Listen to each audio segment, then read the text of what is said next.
Right now at 6, when a federal judge plans to rule on Oregon's lawsuit to permanently bar President Trump from deploying National Guard troops to Portland. Plus, I'm Celine Stevens in Northeast Portland, and with SNAP benefits in limbo, some people are doing their part to make sure that families in need have food on the table. We really want to make sure that there's enough at home for them. Then, how Multnomah County's top prosecutor plans to approach renewed enforcement of Portland's camping ban. The time has come. We need to get people off the streets. And how a Beaverton man from Jamaica is sharing the heartbreak from Hurricane Melissa and trying to stay connected. So we spoke on the video call and I saw the wreckage and brought tears to my eye, man. We've got rain descending across the Portland area right now. We've got the trick-or-treater forecast to let you know when the rain will be heaviest and the weekend forecast as well.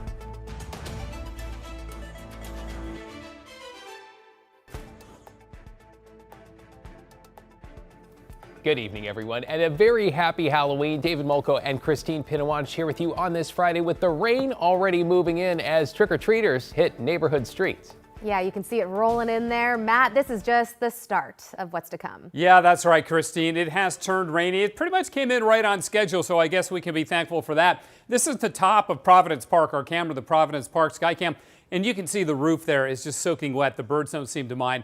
But yes, rain has descended upon the Portland area. It's light rain, 54 degrees. The winds are calm. Here's a look from our Wells Fargo Skycam. See, the clouds have really descended as the rain has begun to fall, and it will keep falling as we go through the rest of the trick-or-treating hours. You see on Doppler radar, just edging into the I-5 corridor right now. We'll zoom in a little bit. And the far eastern suburbs, Sandy down towards Canby, not quite in it yet, but you will be. This rain is descending from northwest towards southeast. So if you are not getting rain right now, if you live south of Portland, say down in Salem, you got a little bit of time before the rain sets in, but not that much. Now, how heavy will it be? Not very heavy as we go through the main trick-or-treating hours, but after about 11 o'clock tonight, the rainfall rates really pick up over 1/10 of an inch an hour, so that's when it's going to get heavier and heavier still after midnight into the early morning hours when that cold front moves on through. So the rain will turn heavy after midnight, but the rest of the trick-or-treating hours in the Portland area, rain will be falling, so be on the lookout for the kids. Drivers, make sure you slow down. Visibility, of course, gets lowered when it's raining out there. The roads get slick. There are leaves out there. Kids aren't always paying attention when they dart out into a street, so make sure you pay close attention. Saturday morning will be really rainy, but then things improve. We've got a nice Sunday on the way.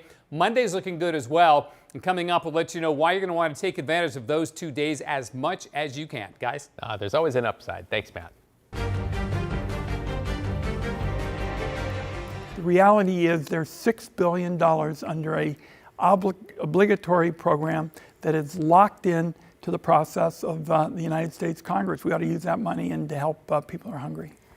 That's Oregon Senator Ron Wyden in an interview with KGW today talking about emergency money Congress set aside to help families. And today, 2 federal judges ruled the Trump administration must use those dollars to keep benefits going into next month. President Trump weighing in on social media tonight, saying the government will comply if it gets more clarity from the court, though it's unclear exactly what he's asking for, which bottom line appears to mean more uncertainty. Let's bring in our Celine Stevens now live in Northeast Portland. She's been checking in on how local community members are stepping up to help. Celine. Christine, so for instance, the business I'm in front of right now, Wild Guild Collective, they weren't just handing out candy an hour ago, but they were also handing out food like cup noodles, fruit, peanut butter, and more due to the uncertainty with these SNAP benefits. Now, I spoke with a couple people today who told me how they're taking action to help those in need. The people of America are suffering. SNAP benefits have been in limbo due to the government shutdown, but some people are trying to do something about it. Our families have a lot of uncertainty right now, and we just don't think as educators that food should be one of those things they're uncertain or fearful about. Adrienne Smith is an elementary school counselor in Hillsborough. She's raising money to be able to buy groceries for anyone in the community who needs it. Because we have vacation days coming up with Thanksgiving, Veterans Day, students won't be here to get their lunches and breakfasts, and so we really want to make sure that there's enough at home for them. She says the grocery shopping starts Friday night, with deliveries starting as soon as Saturday and continuing until the money runs out. They give us a list, we provide what's on the list, and get it to them in the way they feel comfortable. Meanwhile, others like Sherry Cameron, owner of this hair salon, are taking advantage of families coming to their door for Halloween to provide double the treats. We purchased enough food, cup of noodles, we have little clementines, we have fruit snacks to hand out, and so we should be able to, with the donations that we received, to hand out enough for those 600 to 700 trick-or-treaters that we'll see. The food and candy being handed out with the help of Cameron's aunt, Jennifer Underwood. I mean, candy's good for the kids, but the food is better. Although 2 federal judges ruled Friday the Trump administration needs to continue funding SNAP through contingency funds, the benefits could still be delayed. And to think that, we can build a $300 million ballroom, but we can't feed people is one of the most wild things to wrap your head around right now. And it's also one of the things that hurts your heart as an American. So about 40 minutes ago, there were a lot of trick-or-treaters out here. Over the last couple of hours, I think the rain may have scared a lot of them away, but we saw that business coming out with just a lot of empty boxes of cup noodles, so it looks like the night was a success. However, as for that federal ruling, the Trump administration could still appeal. Back to you. All right, Celine Stevens in Northeast Portland. Thank you, Celine. By the way, a growing list of businesses have stepped up to donate, fundraise, and to even give out free meals. For a full list, text the word SNAP to 503-226-5088. We will text you back with the list. You can also text us names of businesses to add. A federal trial over the deployment of National Guard troops in Portland is now in the hands of a judge. Let's get right to Kyle Aboshi live at the federal courthouse downtown with the update. Kyle? Well, the trial wrapped up after 3 days of testimony. Now it's up to the judge, who will consider the case this weekend and says she'll make a ruling by Sunday. Does the president have the authority to deploy National Guard troops to Portland? That's the question before Judge Karen Immerget following a high-stakes 3-day trial in federal court. During closing arguments, a lawyer for the state of Oregon argued the deployment of federalized troops is unlawful and unnecessary. Willamette University law professor Laura Appleman. The fundamental argument is that this is an excess of presidential power. Trump administration lawyers argue the president has the right to send in federalized troops, and they're needed following months of protests outside the ICE facility in South Portland. On Friday, the regional director of ICE took the stand. Camilla Walmsley testified there are 20 to 30 ICE officers in Portland dedicated to enforcement and removal operations. Their goal, 30 ICE arrests per day in Oregon, Washington, and Alaska, double last year's target. Walmsley testified the National Guard could help protect the ICE building and allow federal immigration officers to do their job. The state of Oregon, California, and city of Portland are suing the Trump administration, asking the judge for a permanent injunction to stop the National Guard. For now, the National Guard is on hold, their deployment paused by a temporary restraining order which expires Sunday night. That's put some pressure on the judge to make a decision. Yeah, we'll see how soon that ruling comes out. Thank you, Kyle. Stay with KGW for the latest on the legal battle over National Guard deployment as we head into the weekend. You can find the very latest updates right here, anytime at KGW.com and on our free TV streaming app, KGW Plus. In your headlines tonight, Trailblazers head coach Chauncey Billups on leave because of criminal charges is now set to appear in federal court in New York on Thursday, and he has a new lawyer. He is Mark Mukasey, a prominent defense attorney who previously represented Donald Trump. Billups is charged with wire fraud conspiracy and money laundering conspiracy and accused of playing in rigged poker games that were organized by the mafia, allegations he denies.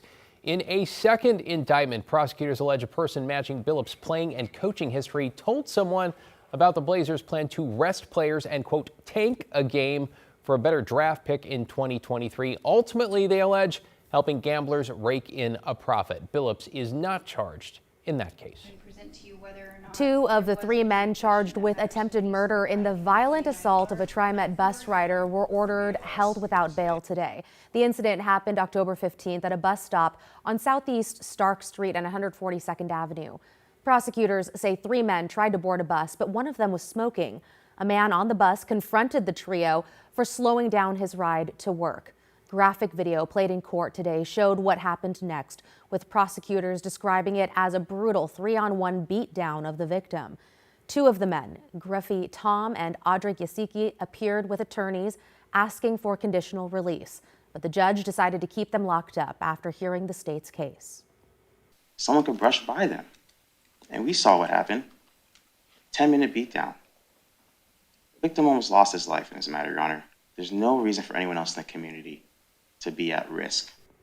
A detective testified that the victim suffered multiple fractures to his head, along with other serious injuries.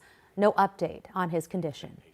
And Portland City Councilor Dan Ryan is breaking with his colleagues on the city's parks levy and opposing a proposed 75% increase on next week's ballot, one that would be funded through property taxes. Ryan, who previously served as Parks Commissioner, says the Bureau needs to fix inefficiencies before asking voters for more money. The proposed levy would nearly double the cost for the average homeowner. Critics say it does not allocate nearly enough funds toward maintenance, while parks leaders warn if the levy fails, service levels could be cut nearly in half. Ballots are due by 8 p.m. on Tuesday. With the city of Portland set to enforce its camping ban starting tomorrow, we're hearing how the Multnomah County District Attorney plans to handle cases if people are cited or arrested. Devin Haskins has the update. Since February of this year, the citywide ban on camping on public streets has been on pause. Starting November 1st, it goes back into effect. Earlier this week, Mayor Keith Wilson released a video statement saying what resuming the camping ban would look like. First, if we have enough shelter, which we do, camping isn't allowed in public spaces. Second, any camping must be responsible. That means people can't block sidewalks, start fires, or leave trash behind, all of which would fall under camping violations. Police will first educate and attempt to connect those with shelter, followed by citations if necessary. But it's time to help people get off the streets. Multnomah County District Attorney Nathan Vasquez says he supports the mayor's efforts to end homelessness, as well as supporting the approach to it, outreach and shelter before citations or arrests. We're going to look for every opportunity to dismiss or get rid of that case as long as that person is making efforts and we are connecting them with shelter, getting them off the streets. Under the ordinance, if someone is offered available, reasonable alternate shelter and they refuse, they could face up to 7 days in jail or a fine of up to $100, or both. Vasquez called jail time a last resort. We're going to do everything we can to help that individual get off the streets. Larry Barron, once homeless himself, now helping others, has mixed feelings about it starting. It does clear the streets for people to be able to walk and be safe, to feel safe.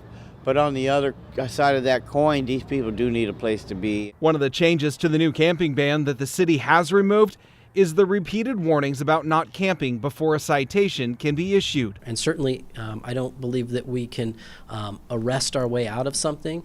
It doesn't mean we don't try lots of different efforts and make some changes because, well, we haven't been making arrests, and how has that worked out for us the past few years? In Portland, Devin Haskins, KGW News.